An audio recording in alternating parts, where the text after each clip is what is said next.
जानते हैं कि हम यूपीपीसीएस की मेन सीरीज़ के पिछले साल के कुछ प्रश्न पत्रों का रिवीजन और उन्हें देखते हैं किस तरीके के प्रश्न हमारी परीक्षा में पूछे जाते हैं। तो उसी क्रम में आज 2019 का एक प्रश्न है और पेपर है आपका फोर्थ, जिसे एथिक्स का पेपर कहते हैं, और उसका पेपर का एक प्रश्न लेते हैं और उसके बारे में जानते हैं कि किस प्रकार ये प्रश्न लिखे जाते हैं।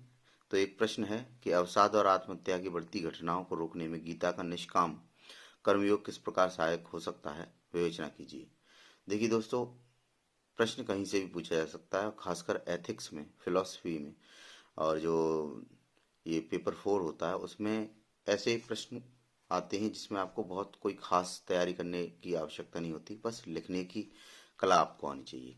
तो देखिए कितना अच्छा प्रश्न है कि अवसाद यानी डिप्रेशन और आत्महत्या सुसाइड की जो घटना बढ़ रही है उसमें गीता का निष्काम कर्मयोग क्या होता है उसे आप पहले समझना आपको पड़ेगा कि निष्काम, निह प्लस काम, मतलब जो आपने काम किया है तो आपको ऐसा लगे कि हमने वो काम नहीं किया, अर्थात मतलब उसमें आपका, जैसे कि गीता में लिखा गया है कि कर्मण्येवाधिकारस्ते मा फलेषु कदाचन मां कर्म फल हेतु मां से संगोष्ठ कर्मणि, यानी कि जो आप कर्म कर रहे हैं वो निष्काम होना चाहिए, उसका कोई आपको फल की इच्छा प्राप्त करने के लिए नहीं होना चाहिए। तो अगर आप ऐसे काम करेंगे तो आपको ये नहीं लगेगा कि आपने बहुत मेहनत करी है, आपने बहुत काम किया है, आपसे ज़्यादा कोई काम नहीं कर रहा। तो उसी के परिप्रेक्ष्य में ये प्रश्न है। तो देखते हैं इसमें क्या लिखा है इन लोगों ने कि अवसाद और आत्महत्या वे मानसिक स्थितियां हैं जिसमें नकारात्मक चिंतन, नेगेटिव थॉट्स, डर, भय, असुरक्षा जैसी प्रवृत्तियों में व्यक्ति इतना लीन हो जाता है कि वह स्वयं को खत्म करने पर उतारू हो जाता है। इस संबंध में विचारणीय है कि मानसिक स्थितियां सामाजिक परिस्थितियां, वैयक्तिक परिस्थितियां यानी पर्सनल प्रॉब्लम्स, पर्सनल सिचुएशंस दोनों से ही संबंधित होती हैं। साथ ही इन स्थितियों को मानसिक क्षमता के नजरिए से देखने की भी जरूरत होती है। जिन व्यक्तियों की मानसिक क्षमता मजबूत होती है वे अवसाद और आत्महत्या रूपी प्रवृत्ति से लड़ने में सक्षम होते हैं तथा वे जो कमजोर होते हैं उनके ऊपर ये प्रवृत्तियां हावी हो जाती हैं। उपयुक्त विवेचन से यह तथ्य स्पष्ट होता है कि सामाजिक एवं व्यक्तिगत आकांक्षा यानी मनोकामनाएं से उत्पन्न परिस्थितियों में नकारात्मक स्थिति में स्वयं का प्रबंधन महत्वपूर्ण है। यह प्रबंधन स्व प्रबंधन मानसिक क्षमताओं से जुड़ा है, यानी कि अगर जैसे मान लो फॉर एग्जांपल आपने किसी चीज के लिए बहुत मेहनत करी है, फॉर सिविल सर्विस ही मान लेते हैं कि सिविल सर्विस के लिए आपने बहुत मेहनत करी और आप बहुत पढ़े, बहुत जबरदस्त आपने पढ़ाई करी, लेकिन आप पास नहीं हो पाए, फेल हो गए प्रीलिम्स में या फिर मेंस में जाके फेल हो गए या इंटरव्यू में किसी कार्ड से फेल हो गए, तो आपके अंदर एक नेगेटिव थॉट आ जाएगा, आप सेल्फ डाउट आ जाएगा कि आप अपने ऊपर बिल्कुल भरोसा नहीं है, आप वो चीज़ नहीं कर सकते। तो इस चीज़ से कैसे आपको करना है, तो गीता का निष्काम कर्म योग संबंधित है इच्छाओं के आध्यात्मिकरण से। इच्छाओं के आध्यात्मिकरण का मतलब ये है कि जो आपकी विशेष हैं, आपके मन है, वो आप प्रभु यानी अपने परमपिता परमेश्वर ईश्वर पर छोड़ दीजिए, और उसके बाद जो आपने काम किया है उसको ऐसा ना समझिए कि आपने ये बहुत बहुत सबसे ज़्यादा काम किया है, आपके अलावा किसी ने ऐसा काम पहले नहीं किया। अगर आप ऐसा मन में सोचेंगे तो फिर आपको जाहिर सी बात है कि नेगेटिव थॉट्स आपको घेर लेंगे।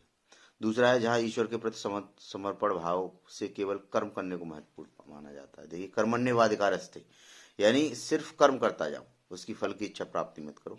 फल या परिणाम को अपने अंतर्गत न मानकर उसको दैव अधीन माना जाता है। ठीक है कि भैया प्रभु की इच्छा थी, जब कोई काम नहीं होता तो लोग कहते हैं अरे यार उसने मेहनत तो बहुत करी लेकिन उसका अब क्या करें, प्रभु की इच्छा यही थी कि वो न बन पाए या न हो पाए या न पास हो पाए।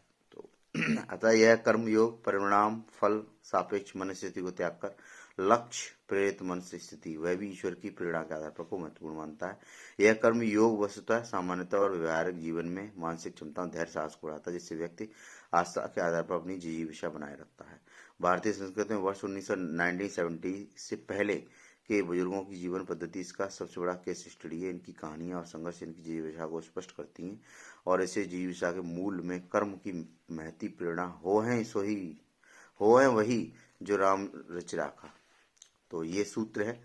और आज की भौतिकवादी सुखवाद स्वार्थवाद की मानसिकता में ये युग स्व को प्रतिबंधित करने की क्षमता कमजोर हो रही है, जो अवसाद और आत्महत्या के रूप में दृष्टिगत होती है। जरूरत उस महत्ता प्राप्त मानक की है, जो स्व प्रेरक को जगा सके और उसे प्रतिबंध कर परिस्थिति में लड़ने की ताकत है। यह मानक गीता का निष्काम कर्म योग हो सकता है, जो स्व को उच्च मूल्यों की ओर प्रेरित कर इच्छाओं की आध्यात्मिकरण के द्वारा विस्तृत एवं व्यापक प्रेक्षक शक्ति प्रदान करता है, जिसे अपना प्रबंधन आसान होता है। ठीक है, तो ये प्रश्न था।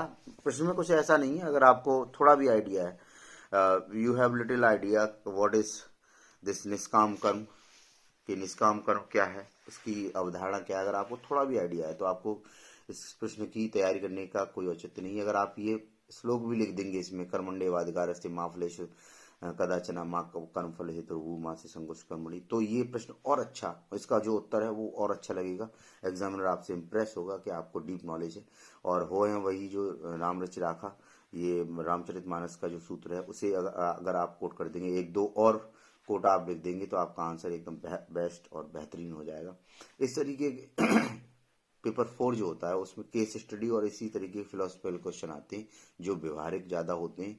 तो आपको इस प्रश्न पत्र की कोई खास तैयारी नहीं करनी, सिर्फ आप इसके जो टर्म्स हैं, जो हिंदी के टर्म हैं, इंग्लिश के टर्म हैं और उनकी परिभाषाएं हैं, उससे संबंधित जो फिलोसफर हैं, जैसे हिंदू धर्म में कितने दर्शन हैं, इस्लाम में क्या क्या दर्शन हैं, या फिर जो क्रिश्चियनिटी है उसके क्या दर्शन है, वेस्टर्न जो जैसे आपके फिलोसफर हो गए, प्लूटो हो गया, और तुम्हारा ये एरिस्टोटल हो गए, सोक्रेटिस हो गए, लॉक हो गए, नीजे हो गए, ऐसे बहुत सारे जो दर्शन शास्त्री हैं उनके बारे में आप पढ़ते रहिए। वैसे भी अगर आप ऐसे इनके दर्शन पढ़ेंगे तो आपको अच्छा लगेगा। शंकराचार्य का जो अद्वैतवाद का जो दर्शन है वो आप पढ़ लीजिए, इससे डायरेक्ट क्वेश्चन आते हैं। मैं 2-3 क्वेश्चन और आपको बता देता हूँ जिससे कि आपको और इसमें कुछ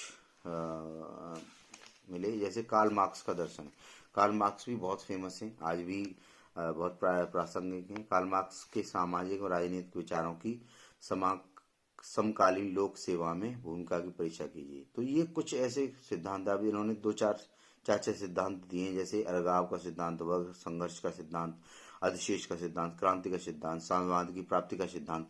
ये सारे जो जो थ्योरीज हैं ये आपको पढ़नी पड़ेंगी, समझनी पड़ेंगी, इंग्लिश में हिंदी में दोनों में समझनी पड़ेंगी, क्योंकि बहुत बार ऐसा होता है कि वहाँ पे when you are in interview panel, वहाँ पे बहुत सारे लोग इंग्लिश में आ जाते हैं, आप हिंदी में, तो वो इंग्लिश में क्वेश्चन करते हैं कि तो आप समझ नहीं पाते। तो ऐसा नहीं करना है, इतना आपको कमज़ोर नहीं होना है, आपको इंग्लिश हिंदी दोनों साइमल्टेनियसली लेके चलनी है, अगर हो सके पॉसिबल तो।